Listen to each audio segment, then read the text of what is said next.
fikih salat. Antum mau ngaji tentang sujud, turun dari i'tidal ke sujud.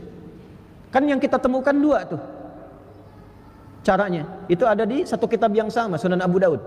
Yang nomor hadis 838, riwayat Wa'il bin Hujr radhiyallahu taala anhu. Yang kedua nomor hadis 840 sampai 841, riwayat sahabat Abu Hurairah radhiyallahu taala anhu. Kalau antum modalnya cuma baca dan terjemahan, itu akan bingung. Karena yang 838 itu menggunakan lutut. Yang 840 menggunakan telapak tangan. Terjemahannya sama. Kalau pakai terjemahan, kalau Anda ingin sujud, maka janganlah sujud seperti duduknya unta. Dahulukan lututmu sebelum telapak tanganmu. Itu versi yang Wa'il bin Hujr radhiyallahu taala anhu.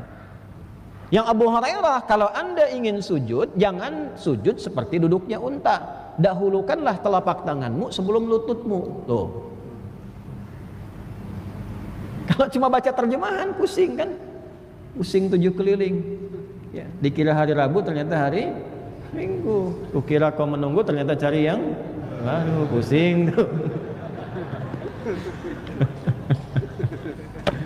Ini yang benar yang mana? Pakai lutut apa tangan nih? Ini enggak ilmunya. Cek dulu. Lihat dulu. Ini sababul wurudnya apa? Maka ada ilmu sanad, siapa Wa'il ini? Siapa Abu Hurairah ini? Oh, Wa'il adalah sahabat Nabi yang masuk Islam sejak awal. Senang mengamati Nabi ibadah, Nabinya masih segar, masih kuat, masih ikut perang Badar, ikut perang Uhud dan sebagainya, masih kuat. Kelihatan oleh Wa'il ketika Nabi akan sujud yang turun lututnya dulu. Abu Hurairah masuk Islam 3 tahun sebelum Nabi meninggal, tahun ke-7 Hijrah. Nabi usia kurang lebih sudah 60 tahun. Hadis-hadis yang menerangkan kondisi fisik Nabi dalam usia itu, rentang itu, Nabi punya masalah di lutut. Kan yang klasik kan, semakin sepuh masalah pertama lutut kan. Makanya antum akan temukan Nabi kadang sholat bersandar ke tiang, ya, pakai tongkat gitu, beberapa bagian. Ya, kenapa? Karena punya masalah di lutut. Karena itulah ketika Abu Hurairah masuk Islam, melihat Nabi menunaikan sholat, ketika dahulukan telapak tangannya karena lututnya bermasalah. Sedangkan penyebutan unta pada lafadznya hadis Wa'il dengan unta lafadz hadis ya dari Abu Hurairah, itu untanya beda. Yang satu ibil, awas, ibil tuh. Idza sajadta au kama qala sallallahu alaihi wasallam, fala tasjud kama yabrukul ibil. Faliyadha rukbatayhi qabla yadayhi. Yang satu ba'ir. Ibil itu unta umum. Afala yanzuruna ilal ibili kaifa khaliqat. Ba'ir unta tunggangan.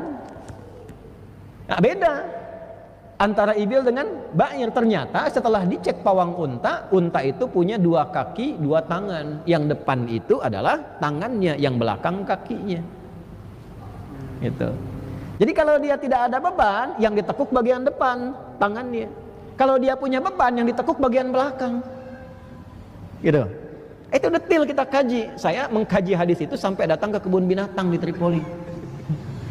Nanya ke pawang unta, hanya untuk dapat maknanya. Walaupun pulang-pulang ke Indonesia disebut bid'ah misalnya, ya nggak apa-apa kan, bagian dari bumbunya saja, nggak usah marah. Ya. Nah, dapat tuh ilmu itu, begitu pula paham kita. Pantas Wa'il meriwayatkan begini karena Nabi masih segar. Ketika Abu Hurairah datang, Nabi sudah sepuh, ada masalah di lututnya, turunlah pakai telapak tangan. Ini artinya untuk sujud itu silahkan sefleksibel mungkin. Kalau masih kita kuat, dahulukan lututnya. Walaupun pakai telapak tangan nggak ada masalah. Lutut silahkan turun. Kalau lututnya cedera, pakai telapak tangannya silahkan, senyamannya aja. Jangan juga disimpulkan kalau misalnya ada anak muda yang turun pakai telapak tangan, tua nih. Mungkin dia main mini soccer kemudian cedera kan lututnya, kena tackle, ya, ya bisa saja terjadi.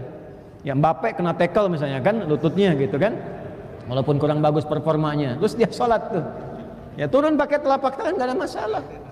Nah, jadi bukan masalah kemudian mana yang paling sunnah, bukan. Ya, jadi pakai telapak tangan boleh, yang pakai lutut boleh, yang salah tuh yang pakai kepala duluan.